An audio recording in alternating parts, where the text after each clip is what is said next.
எல்லாருக்கும் வணக்கம். இந்த கடுக்காய் நம்மளுக்கு கிடைக்குங்க, ஈஸியாகவே கிடைக்கும். இந்த கடுக்காய் பொடியை நாம் எப்பவும் போல் இந்த அளவு ஸ்பூனில் இந்த கடுக்காய் தண்ணீர் பருகிறது அப்படிங்கிறது காலையில் இஞ்சி சாறு, மாலையில் சுக்கு காப்பி, இரவில் விதை நீக்கிய கடுக்காய் விட்டு கொதிக்க வைத்த தண்ணீர்.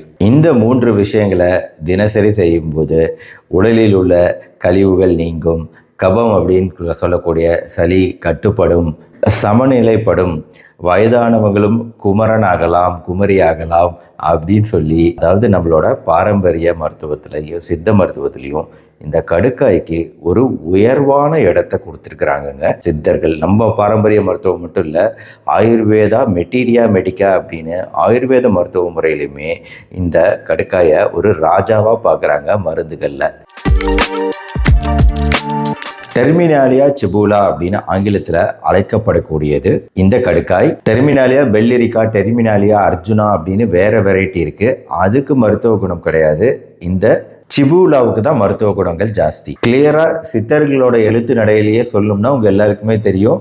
காலையில் இஞ்சி, கடும்பகல் சுக்கு, மாலையில் கடுக்காய், மண்டலம் உண்டால் கோலை ஊன்றி குறுகி நடக்கும் கிழவனும் கோலை வீசி குலாவி நடப்பானே அப்படின்னு சித்தர்கள் எழுதியிருக்கிறாங்க. கடுக்காய் உண்டால் மிடுக்காய் வாழலாம், ஈனாத மாட்டுக்கு ஒரு கடுக்காய், இளம் பிள்ளை தாய்ச்சிக்கு 7 கடுக்காய் போன்ற பழமொழிகளும் இருக்கு. கடுக்காயின் பெருமையை எடுத்துரைக்க சித்தர்கள் மேலும் என்ன சொல்றாங்கன்னா, உடலை அழியாத நிலைக்கு கொண்டு போக 60க்கும் மேற்பட்ட காயகல்ப முறைகளை பின்பற்ற வேண்டும் அப்படின்னு சொல்றாங்க. குறிப்பா உடல், மனம், ஆன்மாவை தூய்மை செய்யக்கூடிய ஆற்றல் கடுக்காய்க்கு உண்டு அப்படின்னு எழுதியிருக்காங்க. திருமூலர் இன்னும் ஒரு படி மேல போய் என்ன சொல்றான்னா, தேவர்கள் பார்க்கடலை கடைந்த போது தோன்றிய அமுதத்துக்கு ஒப்பானது கடுக்காய் அப்படின்னு சொல்றாரு. கடுக்காய்க்கு இன்னொரு மருத்துவ பாடலும் உண்டு. கடுக்காய் தாய்க்கு அதிகம் காணி, கடுக்காய் நோய் ஓட்டி உடல் நோய் தேற்றும், உற்ற அன்னையே சுவைகள் ஊட்டி உடல் தேற்றும் ஊவந்து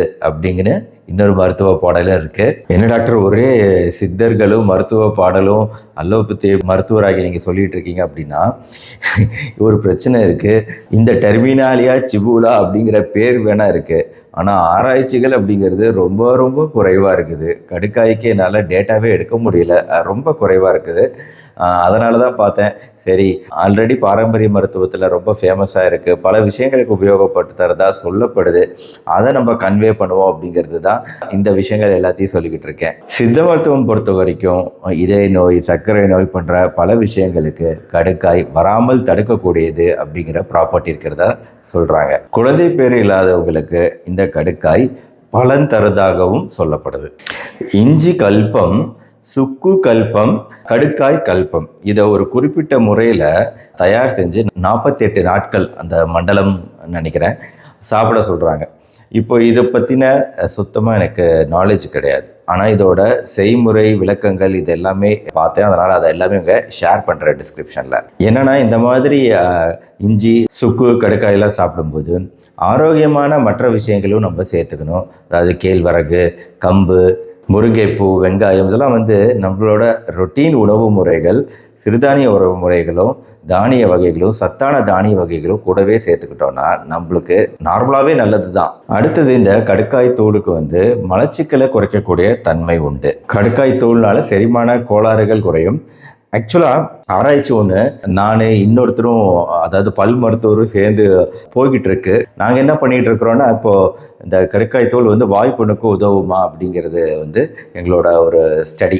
கடுக்காய் தூள் மட்டும் கிடையாது, மணத்தக்காளி கீரை, கடுக்காய் தூள், இதெல்லாமே அவர் ஒரு சித்த மருத்துவரோட உதவியோட, ஒரு அலோபதி மருத்துவர், சித்த மருத்துவர், பல் மருத்துவர் எல்லாரும் சேர்ந்து செய்யக்கூடிய ஆராய்ச்சியாக இது இருக்குது. இன்னும் முடிவுகள் வரலை, வந்த உடனே ஷேர் பண்ணுறேன்.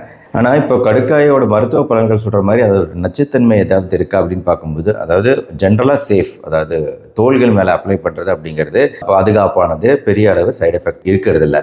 அதே மாதிரி வாய் வழியாக உட்கொள்ளும் போதும் குறைவான அளவில் உட்கொள்றது அப்படிங்கிறது சேஃபாக தான் பார்க்கப்படுது. அதுவும் பெரிய சைடு எஃபெக்ட் எதுவும் தரதில்லை. ஆனால் எப்படி இருந்தாலும் ஒரு விஷயம் புதுசாக ஏதாவது செய்கிறோம் அப்படின்னா அதுக்கு அலர்ஜி, ஒவ்வாமை, ஒவ்வொருத்தருக்கும் ஒவ்வொரு தனித்துவமான உடம்பு.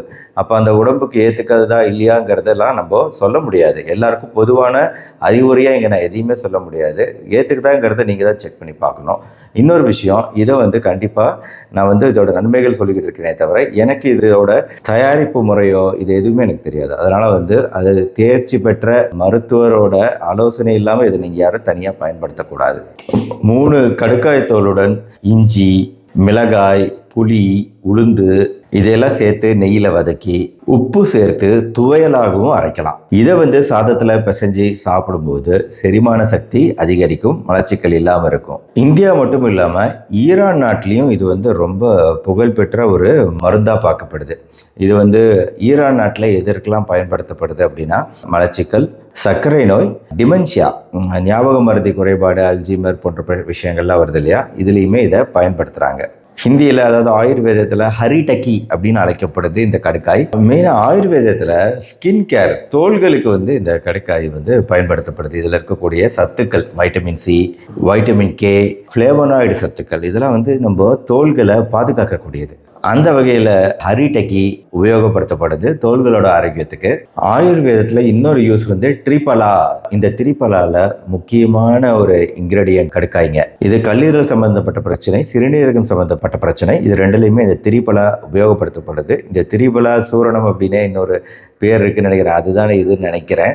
ஆக மொத்தம் இந்த கடுக்காய் வாய்ப்புண்ணுல இருந்து, தோள்களோட ஆரோக்கியத்துல இருந்து, கல்லீரல் சிறுநீரக ஆரோக்கியத்துல இருந்து, சர்க்கரை நோய், இரத்த கொதிப்பு முதல் பல்வேறு விஷயங்கள்ல இதுக்கு உபயோகம் இருக்கு அப்படிங்கிறத சொல்லிக்கிட்டு இருக்கேன். என்னன்னா என்னால் கிளியரா இந்த வீடியோவில் சொல்ல முடியாததுக்கு காரணம் எனக்கு சரியா தெரியாது அப்படிங்கிறது தான். அதே சமயம் இந்த மாதிரி விஷயங்கள் பாரம்பரிய மருத்துவத்தில் இருக்கு, இது அழிச்சு போயிடக்கூடாது. இந்த நாலேஜ் இருக்கணும், இது தொடர்ந்து இருக்கணும் அப்படிங்கிறதுக்காக தான் இந்த பதிவை நான் இங்கே செஞ்சுக்கிட்டு இருக்கேன். மெயினாக உங்ககிட்ட சொன்ன மாதிரி நானே ஒரு சில ஆராய்ச்சிகள் பண்ணிக்கிட்டு இருக்கேன். இது இல்லாமல் நிறைய பேர் நிறைய இடத்துல இது குறித்த ஆராய்ச்சிகள் பண்ணிகிட்டு இருப்பாங்க. இதெல்லாம் ஒரு சேர ஒரு எவிடன்ஸாக ஜென்ரேட் ஆகி கிரியேட் ஆகி அதை எப்படி நம்ம பயன்படுத்தலாம், மருந்தை பயன்படுத்தலாம் அப்படிங்கிறது தெளிவாக ஒரு ஸ்டாண்டர்டு ஃபார்மில் வந்துச்சுன்னா கண்டிப்பாக எல்லாருக்கும் உபயோகமாக இருக்கும். அதுக்காக தான் இந்த பதிவு. இந்த கடுக்காய் நம்மளுக்கு கிடைக்குங்க, ஈஸியாகவே கிடைக்கும், ரொம்ப சீப்பானதும் கூட தான். ஒரு பாக்கெட்டே இது ஃபுல்லாக 20 ருபீஸ் தான். பட் இருந்தாலுமே இதை உடச்சி செய்கிறது அப்படிங்கிறது கொஞ்சம் கஷ்டமான விஷயம். ப்ளஸ் இதோட விதைகள் நீக்கி தான் நம்ம யூஸ் பண்ண முடியும். அதை விட பெஸ்ட்டு கடுக்காய் பொடியாக நம்மளுக்கு கிடைக்கிது டைரெக்டாகவே. இந்த கடுக்காய் பொடியை நாம் எப்பவும் போல் இந்த அளவு ஸ்பூனில் 1 table spoon, 1 teaspoon, 1/2 teaspoon, 1/4 teaspoon இருக்குது. நம்மளுக்கு 1/4 டீஸ்பூன் அப்படின்னா, நம்மளுக்கு 1 டீஸ்பூன் அப்படின்னா 5 கிராம், 1/2 டீஸ்பூன் அப்படின்னா 2.5 கிராம், 1/4 டீஸ்பூன் அப்படின்னா 1.25 தான் வரும். யூஸ்வலாக 2 கிராம் அளவுக்கு எடுக்கலாம் அப்படின்னு சொல்லுவோம். கடுக்காய் தூளை நான் என்ன பண்ணுறேன்னா இந்த 1/4 டீஸ்பூனில் எடுக்கிறேன்.